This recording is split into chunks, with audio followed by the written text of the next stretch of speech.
Bienvenue à votre rendez-vous d'actualité culturelle, voici les titres.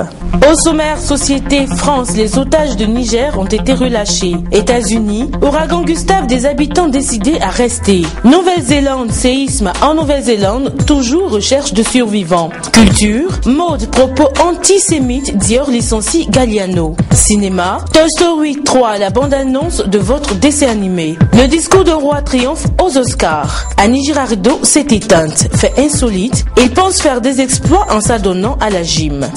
Mesdames, messieurs, un couple s'ouvre avec Françoise Laribe, la Française enlevée en septembre par AQMI au Niger en compagnie de 4 de ses compatriotes, est arrivée à l'aéroport de Villacomblé, près de Paris. Une source proche de la médiation affirme qu'une rançon a été payée. Cette femme a été libérée. J'avais d'ailleurs pensé qu'elle le serait plus tôt parce que chaque fois qu'il y avait une femme qui était prise en otage, elle était libérée. C'est ce qui s'était passé pour l'otage, pour la femme espagnole, pour la femme italienne, à qui on avait demandé de quitter son mari. Elle ne l'a pas voulu, donc elle est restée otage avec lui jusqu'au bout. Et vu les conditions de santé dont on nous avait fait part concernant cette femme, je pensais qu'elle aurait été libérée plus tôt. Mais bon, on ne peut que se réjouir de cette nouvelle. Elle souffrait d'un cancer et elle avait subi des opérations de radiothérapie et voilà, elle devait suivre encore un traitement. Donc peut-être a-t-elle été libérée pour des raisons de santé, c'est possible, mais aussi simplement pour le fait qu'elle soit une femme. Aux États-Unis, malgré les avertissements, il reste encore une dizaine de milliers d'habitants à la Nouvelle-Orléans, décidés à rester à tout prix. C'est du lac Pontchartrain qu'est venu le danger il y a 3 ans, quand Katrina a frappé. La plupart de la Nouvelle-Orléans étaient alors sous les eaux. Un extrait. Malgré les avertissements, il reste encore une dizaine de milliers d'habitants à la Nouvelle-Orléans, décidés à rester à tout prix. Dan Robinson est de cela. Il a laissé son épicerie ouverte et sans beaucoup d'illusions sur la préparation de la ville. Honnêtement, on est loin de ce qui aurait dû être fait. Beaucoup d'argent gaspillé, c'est tout. Je ne suis pas allé sur les digues, donc je ne sais pas ce qu'ils ont fait. Je sais qu'elles ne sont pas encore finies. On espère juste que les digues vont tenir et que tout ira bien. C'est d'ici, du lac Pontchartrain, qu'est venu le danger il y a 3 ans, quand Katrina a frappé. La plupart de la Nouvelle-Orléans était alors sous les eaux.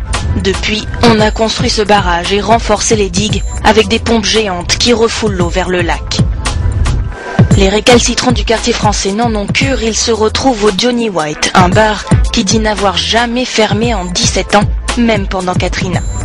Les premières rafales sont tombées sur la ville avec des vents de 185 km/h. Plus de 2 millions de personnes ont évacué la Nouvelle-Orléans sous la menace de ce qu'ils appellent.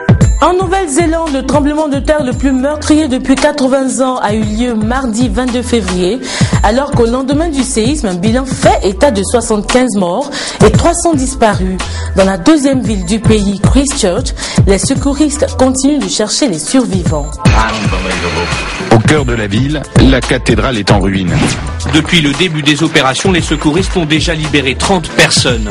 Mais le bilan provisoire est lourd, 75 morts et 300 disparus. Alors il faut établir des priorités. Un jeune homme japonais vient d'être dégagé, mais pour le sortir des décombres, sa jambe a dû être amputée.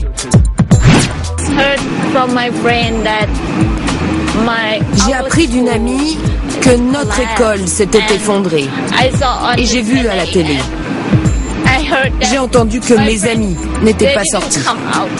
Les équipes de secours continuent de travailler jour et nuit, guidées par les chiens mais aussi par des SMS envoyés par les survivants. Lueur d'espoir, ce sauvetage est suivi en direct par la télévision néo-zélandaise. Après 24 heures passées sous les décombres, cette personne est dégagée à l'heure du déjeuner. Elle est dans la classe. Tu es bien dans la classe? Au bout du fil, l'épouse de cet homme prise au piège. Les gens font ce qu'ils peuvent pour te sauver. Nous étions dans la cafétéria de la cathédrale quand la terre a tremblé. Dieu était avec nous hier. Nous sommes bénis. Nous sommes vraiment très chanceux. Les touristes affluent désormais à l'aéroport de Christchurch, qui a rouvert ce matin. Devant l'ampleur du séisme, le plus meurtrier sur l'île depuis 80 ans, les États-Unis, l'Australie et le Japon ont décidé d'envoyer des renforts. Mode à présent, la maison Dior a entamé une procédure de licenciement à l'encontre de son styliste révélé après la diffusion de la vidéo dans laquelle il tient des propos clairement antisémites. Nathalie Portman dire aux propos antisémites de John Galliano. Je suis profondément choquée et dégoûtée par les commentaires de John Galliano. En tant que juive et fière de l'être, je ne veux plus être associée à monsieur Galliano de quelque manière que ce soit. Au premier défilé de la Fashion Week parisienne, le scandale est sur toutes les lèvres. Pour la marque et puis pour ce qui est par rapport à ce qu'il a dit, je pense que ouais, vaut mieux pas qu'il défilé. C'est quand même assez scandaleux. Enfin, apparemment, c'est pas la première fois qu'il sort ce genre de choses, c'est une des premières fois où il est filmé, bah tant mieux. Il a des propos très violents, donc je trouve ça très grave de sa part. Pour la créatrice de mode Fatima Lopez, malgré les déclarations du couturier, la mode doit se placer au-dessus de la polémique. Franchement, je crois que l'art ne doit pas arrêter, jamais. N'importe quoi qui se passe, l'art doit continuer. Pour l'instant, la maison Dior a décidé de licencier son couturier, mais le défilé... Cinéma, à présent, découvrez la nouvelle bande-annonce de Toy Story 3 qui vous en présente un peu plus, à retrouver au cinéma dès le 14 juillet. Fais comme si je n'étais pas là. Le rouge, ça veut dire que ça tourne?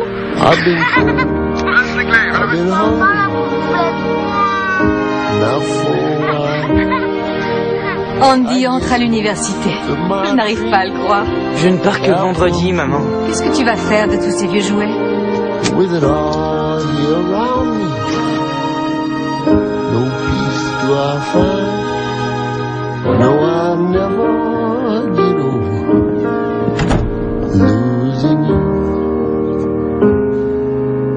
Vous pigez pas? On est dépassé, HS, has-been.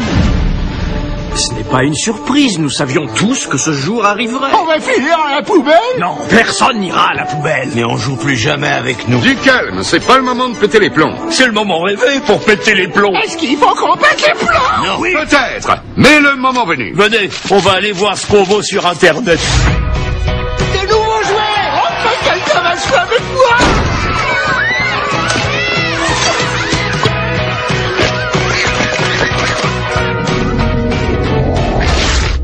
Où est passé mon nez? Le voilà. Et voilà ton bras. Moi ça, c'est à moi. La moustache.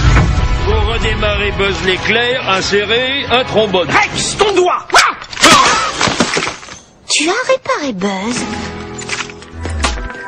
Toujours en cinéma, le long métrage Discours d'un roi et les acteurs Nathalie Portman, Melissa Leo et Christian Bale sont les grands gagnants de la 83e cérémonie de remise des Oscars, présentée par les acteurs Anna Thaoué et James Franco.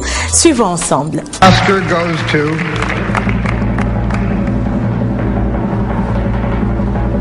The King's Speech.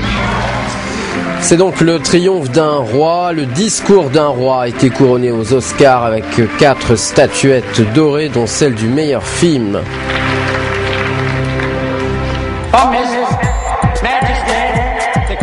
Le film britannique favori de cette 83e cérémonie avec 12 nominations est également honoré avec l'Oscar du meilleur acteur pour Colin Firth. Went up the hill, God, my God. And up comes a royal hand. All right, Bertie. Yes. Last year for a single man. Sacré pour son interprétation du roi bègue George VI, Colin Firth s'est exclamé « J'ai l'impression que ma carrière a atteint son point culminant ». L'actrice israélo-américaine Nathalie Portman a reçu l'Oscar de la meilleure actrice pour son rôle de la ballerine tourmentée dans Black Swan.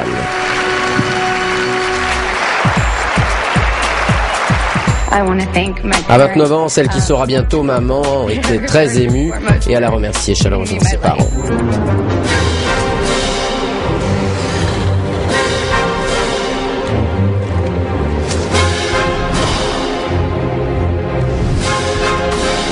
In a better world. C'est le titre du